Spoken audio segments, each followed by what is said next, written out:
Hello friends and a warm welcome to you in another new class of Prosper in English. আজকে আমাদের ক্লাসের topic হচ্ছে subject verb agreement. তোমরা subject আর verb এই দুটো কথা আমার মনে হয় আগেও শুনেছো।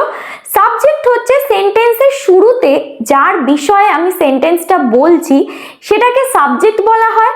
আর ভার্ব মানে যেই কাজটা, ধরো রাম ইজ ইটিং, মানে রাম কি করছে, খাচ্ছে। তাহলে রাম কি কাজ করছে, রাম খাচ্ছে। তাহলে যেই কাজটা রাম করছে মানে খাচ্ছে, সেটা হয়ে গেল কি ভার্ব। এবার সাবজেক্ট ভার্ব এগ্রিমেন্ট মানে হচ্ছে এই সাবজেক্টের সাথে যখন আমি ভার্বটা যুক্ত করে একটা সেন্টেন্স তৈরি করছি, আর সেটা থেকে যখন একটা পুরোপুরি মানে তৈরি হচ্ছে যেটা আমরা সঠিকভাবে বুঝতে পারছি, সেইটাকেই বলা হয় কি সাবজেক্ট ভার্ব এগ্রিমেন্ট। তাহলে আজকে আমাদের ক্লাসটা সাবজেক্ট ভার্ব এগ্রিমেন্ট নিয়ে। আর ভিডিওটা শুরু করার আগে তোমরা যদি আমাকে এখনো ফেসবুক আর ইনস্টাগ্রামে ফলো না করে থাকো, তাহলে আমি নিচে আইডিটা দিয়ে দিচ্ছি, ফেসবুক আর ইনস্টাগ্রামে গিয়ে অবশ্যই ফলো করে নাও, কারণ আমি ওখানে রেগুলারলি ইংলিশ নিয়ে ভিডিওস পোস্ট করতে থাকি।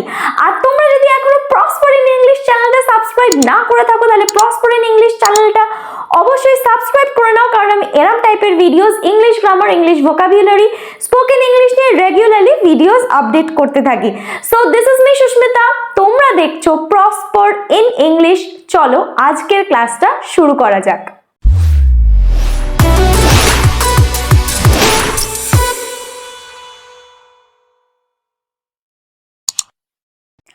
আজকে আমরা ক্লাসটা তাহলে সাবজেক্ট ভার্ব এগ্রিমেন্ট দিয়ে শুরু করছি। আর এই ভিডিওটায় আমি সাবজেক্ট ভার্ব এগ্রিমেন্টের যেই বেসিক জিনিসগুলো জানা দরকার সেই বিষয়গুলোই আমি আলোচনা করব। আর এরপরে তোমরা আরো 2-3টে ভিডিও পেয়ে যাবে সাবজেক্ট ভার্ব এগ্রিমেন্টের ওপরে, যেখানে আমি প্রত্যেকটা রুলস ধরে কিভাবে সেন্টেন্সে কোন সাবজেক্টের সাথে কোন ভার্বটা বসালে সেন্টেন্সটা সঠিক হবে, কিংবা কোন ভার্বটা বসালে সেন্টেন্সটা ভুল হতে পারে, সেই সব নিয়মগুলো তোমাদের সাথে আমি ডিসকাস করব।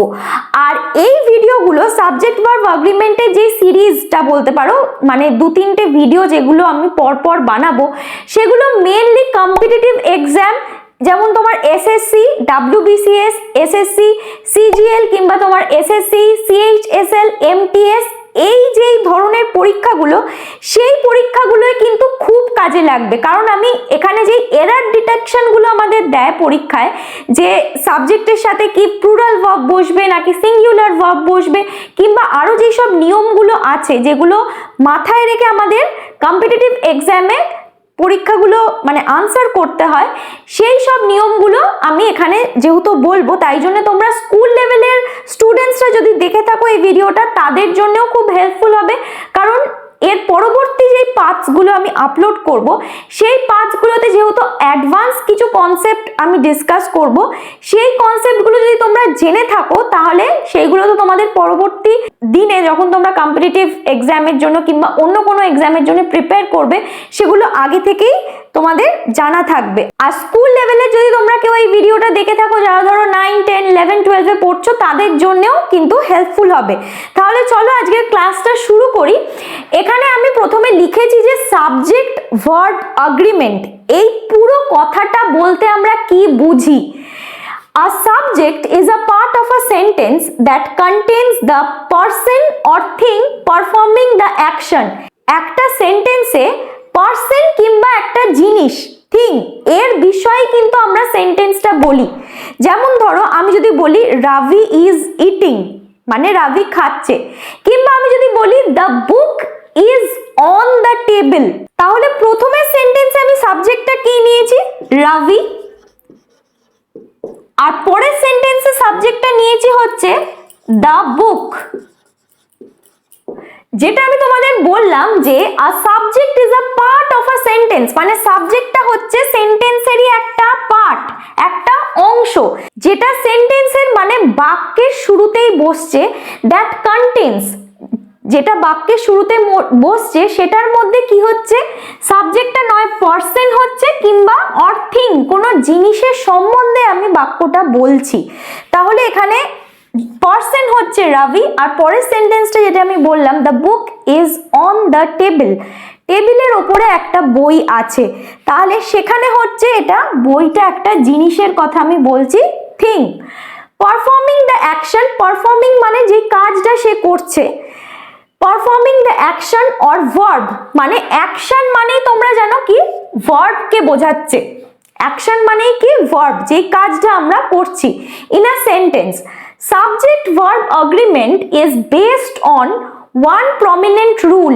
সাবজেক্ট ভার্ব এগ্রিমেন্ট একটা ভীষণ গুরুত্বপূর্ণ একটা নিয়মের উপরে দাঁড়িয়ে আছে, সেটা কি the verb must agree with its subject, মানে সবসময় একটা সেন্টেন্সে সাবজেক্টের সাথে সাবজেক্ট প্লাস ভার্ব এই দুটো মিলিয়েই কি তৈরি হচ্ছে সেন্টেন্স, দুটো মিলিয়ে তৈরি হচ্ছে সেন্টেন্স, যার জন্য এটার নামই হচ্ছে কি সাবজেক্ট ভার্ব দিয়ে একটা এগ্রিমেন্ট যুক্ত করে সাবজেক্ট আর ভার্বকে তৈরি করা হয় একটা সেন্টেন্স। এবার এখানে কি বলেছে দেখো, the verb must agree with its subject in number and person.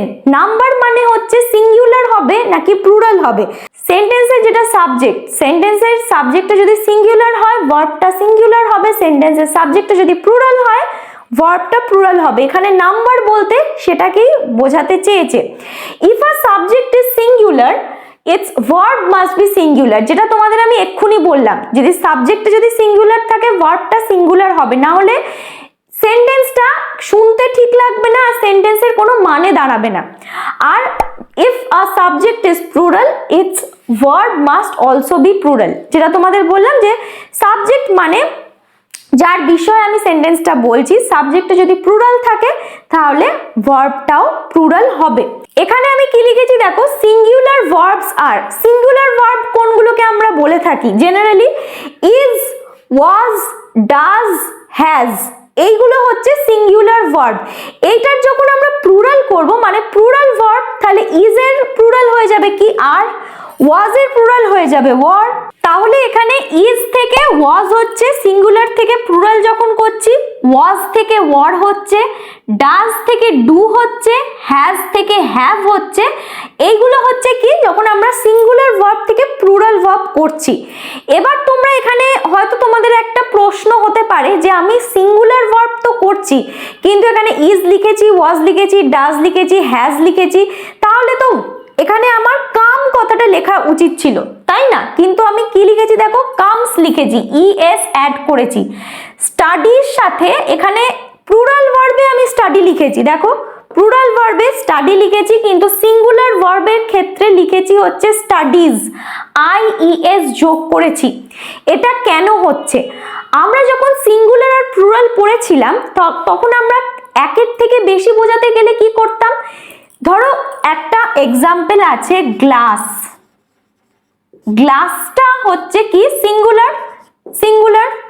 এবার গ্লাস, একটা গ্লাসকে বোঝানোর জন্য আমি গ্লাস লিখেছি, একের থেকে বেশি যখন হয়ে যাবে তখন গ্লাসেস হয়ে যাবে, অনেকগুলো গ্লাসকে বোঝাচ্ছি, তখন আমি কি যোগ করব, GLASS ES, ES যোগ করে আমি এটাকে প্লুরাল করলাম। তেমনি যদি আমি আরেকটা উদাহরণ নিই, বুক, বই, একটা বইয়ের কথা বলছি সিঙ্গুলার, যদি আমি একের থেকে বেশি বইয়ের কথা বলতে চাই তাহলে কি হবে, বুকস, বুকস আমি এস অ্যাড করে প্লুরাল করলাম, তাই তো? এবার তোমরা এখানে কি বলবে যে ম্যাম আপনি সিঙ্গুলারে এখানে তো গ্লাস লিখলেন, এখানেও বুক লিখলেন, কিন্তু এখানে সিঙ্গুলার ভার্বের ক্ষেত্রে আপনি তাহলে ইএস আইইএস যোগ করলেন কেন, তাই তো? এটা তো তোমাদের অনেকের মনেই প্রশ্ন হতে পারে, এখানে সিঙ্গুলার যখন লিখছি তাহলে গ্লাস হচ্ছে, বুক হচ্ছে, এস ইএস আইইএস কিছুই যোগ হচ্ছে না, কিন্তু হঠাৎ করে এখানে সিঙ্গুলারের ক্ষেত্রে ইএস আইইএস যোগ হয়ে যাচ্ছে কেন, তাই তো? এইখানে দেখো এই জিনিসগুলোতেই স্টুডেন্টসরা কিংবা যারা কম্পিটিটিভ এক্সাম দিচ্ছে এই ছোট ছোট জিনিসগুলোর জন্যেই ভুল হয়ে যায়, 1-2 নম্বর চলে যায়। এখানে আমি এই দুটো হচ্ছে কি সাবজেক্ট, এই দুটো কিন্তু কোনো ভার্ব নয়। গ্লাস, বুক এগুলো কি কোনো কাজ বোঝাচ্ছে? আমি যদি বলি the glass is on the table, গ্লাসটা তো টেবিলের ওপরে আছে, আর এখানে ভার্ব কোনটা হচ্ছে, ইজ হচ্ছে, ইজটা হচ্ছে ভার্ব। দেখো আমি এখানে সিঙ্গুলার ভার্বের ক্ষেত্রে ইজ লিখেছি, তাই তো, গ্লাসটা তো ভার্ব নয়। সিমিলারলি বইটাও কি, বইটাও হচ্ছে একটা নাউন, ভার্ব কিন্তু নয়, তাই তো। আমি যদি বলি the book is kept on the shelf, বইটা একটা শেলফে রাখা আছে, এখানেও কিন্তু কি বললাম, the book is kept on the shelf, বইটা শেলফে আছে। ভার্ব হচ্ছে কি এখানে ইজ, সিঙ্গুলার ভার্ব, তাই তো। তাহলে এখানে এটা হচ্ছে সাবজেক্ট, ইজটা হচ্ছে verb. The glass is on the table, the book is kept on the shelf, ইজটা হয়ে যাচ্ছে ভার্ব।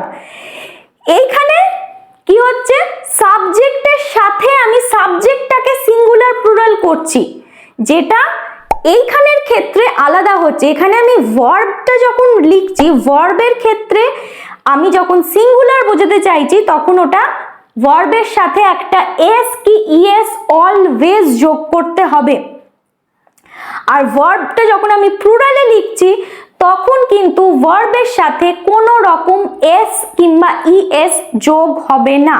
এবার পরের যে বিষয়টা আমি তোমাদের বলবো সেখানে এই পার্থক্যটাই খুব ভালো করে বোঝানো আছে, যেটা সাবজেক্ট আর ভার্বের একদম বেসিক জিনিস, সাবজেক্টের সাথে ভার্বের রিলেশন। কখন সাবজেক্টের সাথে এস অ্যাড হলে ভার্বটা তখন ভার্বের সাথে কি এস অ্যাড হবে না, হবে না। আবার সাবজেক্টের সাথে, সাবজেক্ট যদি প্লুরাল না হয়, মানে সাবজেক্টের সাথে যদি এস কিংবা ইএস না অ্যাড করি তাহলে কি ভার্বের সাথে এস কি ইএস অ্যাড হবে, সেটাই তোমাদের আমি এর পরের আলোচনাতে আসছি। এবার আমি যে বিষয়টা আলোচনা করব, এই কনসেপ্টটা যদি তোমরা বুঝে যাও আর এটা যদি মনে রাখো, বোঝার থেকেও বেশি হচ্ছে যদি তোমরা এটা ঠিক করে মনে রাখো আর সঠিকভাবে সেন্টেন্সটা পরীক্ষায় গিয়ে এই জিনিসটা দেখে আনসার করো, তাহলে আনসারটা একদম কারেক্ট হবে। এখানে জিনিসটা কিন্তু খুবই বেসিক একটা জিনিস, সবাইকারই জানা উচিত, কিন্তু তাও যেহেতু আমরা এক সময় কনফিউজ হয়ে যাই, ভুল করি, তাই জন্যই এটা বলা।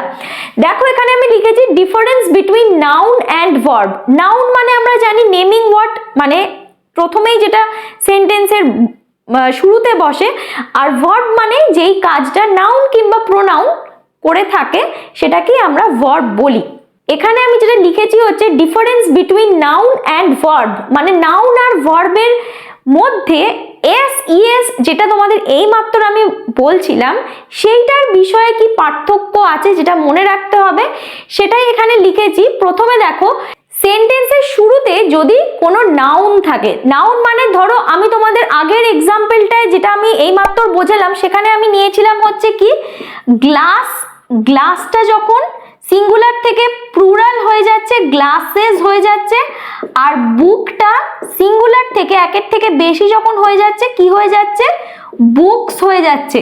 তাহলে এখানে দেখো আমি বলেছিলাম the glass is on the table, the book is on the shelf, তাই তো। এখানে নাউনটা হচ্ছে গ্লাস, ঠিক আছে, GLASS, গ্লাস।